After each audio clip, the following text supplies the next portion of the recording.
Loneliness, I suspect, is something that many of us have experienced. We tend to think of it as just a bad feeling that we should shrug off, suck up, deal with, move on, right? But it turns out that it's a lot more than that, that our need for human connection is so profound and deep. It's so hardwired into us. It's so connected to our survival that when we don't have that, actually our risk of both mental and physical illness goes up.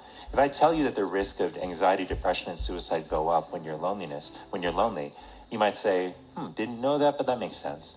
But what is more surprising to people is that our risk of physical illness goes up too. So we're talking 29% increase in the risk of heart disease, 31% increase in the risk of stroke, 50% increase in the risk of dementia among older people, and an increase in mortality that's on par with what we see with smoking daily and with obesity.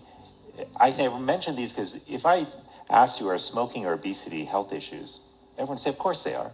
We know they are.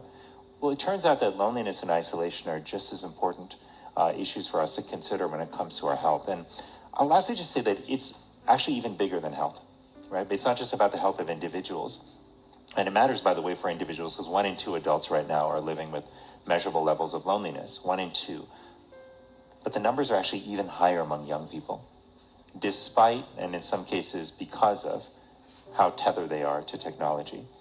Loneliness puts our body in a stress state.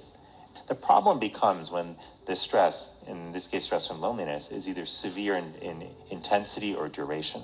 So think about chronic loneliness, right? And the chronic stress that it entails. And we know that chronic stress can be associated with a revving up of inflammatory markers in the inflammatory system in our body. Chronic inflammation, in turn, can damage tissue and blood vessels, increase incidence of cardiovascular disease, heart disease. The disease cascade flows, but it often starts with chronic stress and then an inflammatory pathway. Loneliness, anxiety, and depression can all feed off of each other. And like, for example, when you're feeling when you're experiencing a deep depression, as some people here may have experienced, sometimes you feel like withdrawing more. You feel like you don't want to go out and engage with other people. And that can not only deepen your depression, but make you feel more lonely. I find what's particularly important here is just to recognize that states like loneliness are subjective states, right? It's a state where I feel the connections I need in my life are greater than the connections I actually have. And in that gap, I experience loneliness. But there are common threads that can actually work to help us address all of them. Clearly, with conditions like depression and anxiety, seeking help, particularly if you're in a state where you feel like those conditions are impairing your ability to function, if they're leading you to thoughts of self-harm, it's essential to get professional help.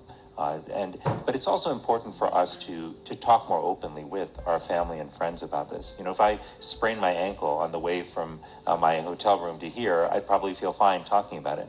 But I suspect it might feel different if I was experiencing a mental health concern on the way here. So I think us talking more openly about this is important. But there's one other interesting solution that I found to loneliness that was somewhat unexpected. Which is that service turns out to be a very powerful antidote to loneliness. And what we have in service is powerful because it not only helps us connect with someone else, whether that's in the act of helping one person or helping a community, but it reminds us that we have value to bring to the world.